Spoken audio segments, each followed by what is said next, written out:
All right, yield nerds, let's see if we can come up with some bright ideas for yield investors between now and the end of 2022, which is basically the next 2 to 3 weeks. So let's see what some good ideas would be.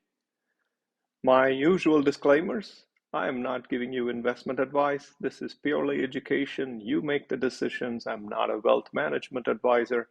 I have no sponsors. I don't have t-shirts, merchandise. I'm just having my own educational experience and sharing what I learned with you.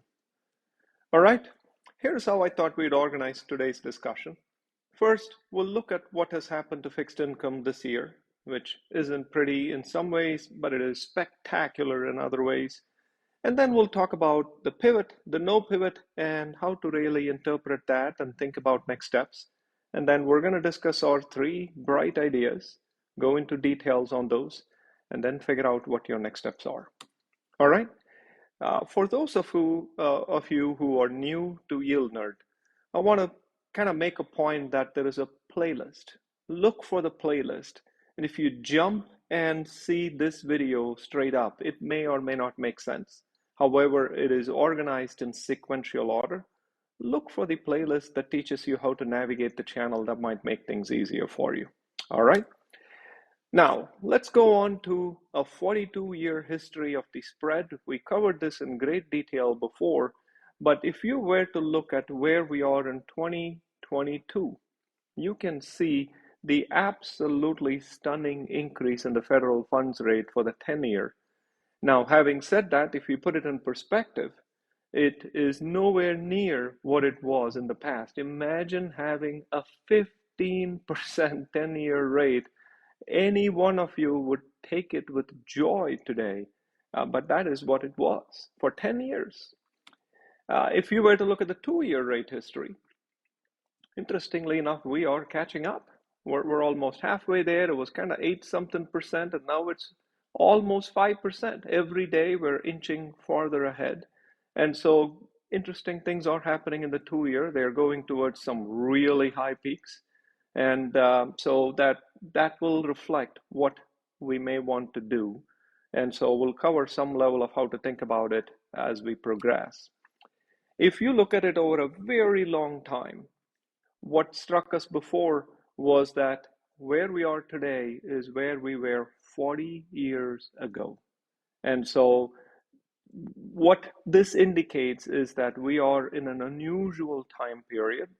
That doesn't mean the time period is going to reverse. That doesn't mean exactly what happened 40 years ago is going to happen now. It just means that things are a little bit different now. And we need to think through how we are going to adjust our tactics based on that. And the reason there is a lot of excitement in the market or otherwise is because somehow people say, hey, when the interest rates came from very high to very low, the market started a bull run.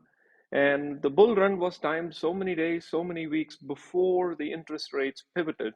And therefore, if you can magically predict when the interest rates are going to pivot, meaning go from a high value to a low value in our scenario right now, somehow if you can predict when that is going to happen, and somehow if you are the genius who exactly buys equities 6 months before that date, you will stand to gain an enormous amount of money.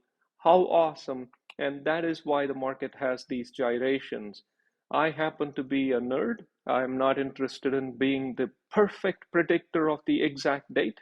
And so we'll talk about how I think about it, and your decisions are yours. So, what is this pivot and no pivot? Let's dive deeper. If you were to read the news, about a couple of weeks ago, the Fed kind of said, this is November 23rd, 2022, the Fed said, at some point soon, we're going to start slowing down, not decreasing. And soon after this, the Fed did indicate that they would hike rates by 0.5%. And then the question is, are rate hikes going to continue or are they going to reverse? And there again is a whole lot of speculation about it's going to reverse, it's not going to reverse, it'll flatten, it won't flatten. And you and I don't have any control over that. And if you look at what the markets are talking about, this looks like an inverted yield curve.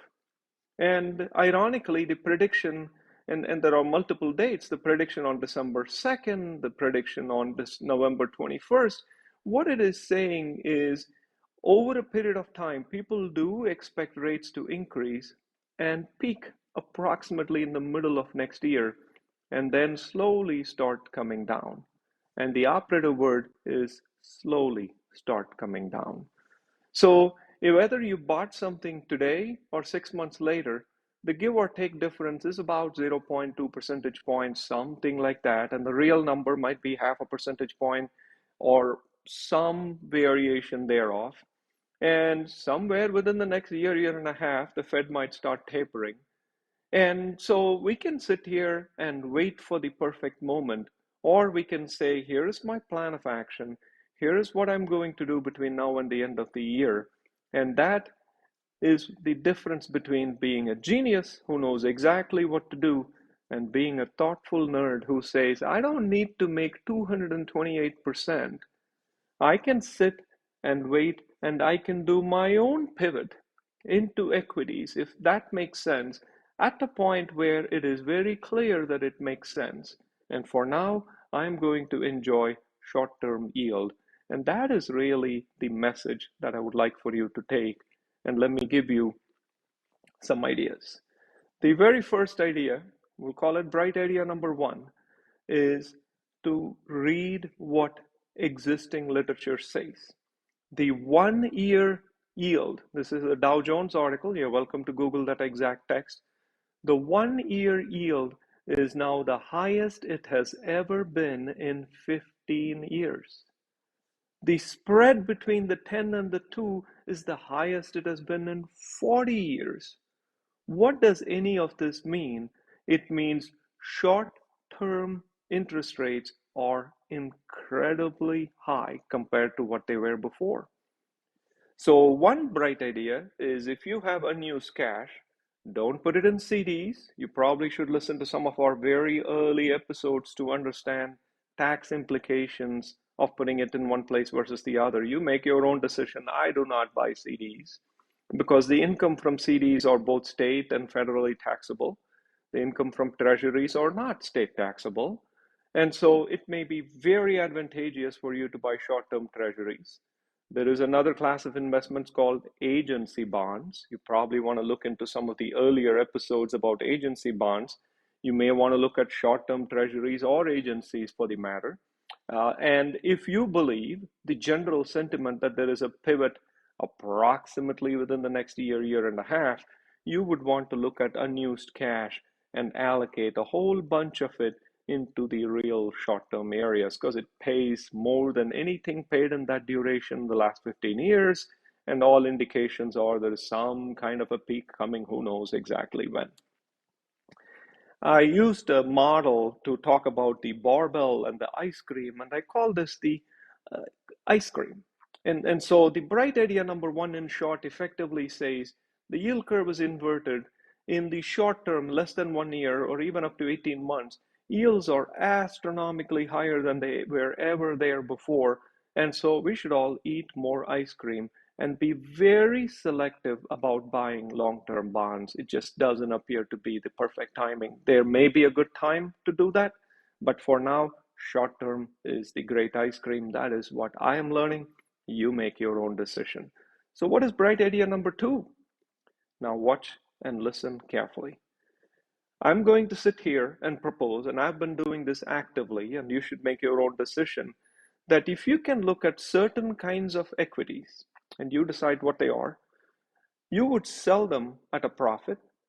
And you can look at certain kinds of ETFs, and I say bond ETFs, and I will say unabashedly that I am a do it yourself investor. I don't subscribe to ETFs. ETFs are where you outsource your work to someone else.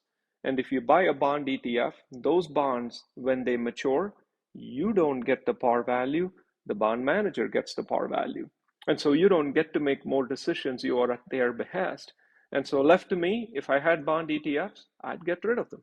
And so if you can swap equities for bond ETFs and try to balance it out where your profit from the equity offsets the loss from the bond ETF, because I'm going to sit here and tell you, you are most likely to already have a loss from bond ETFs, at least this year.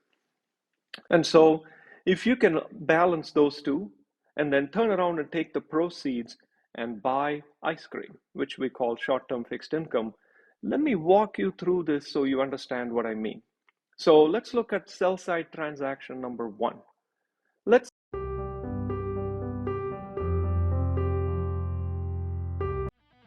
Thank you for listening to Yield Nerd, a do-it-yourself show for yield accumulation and management.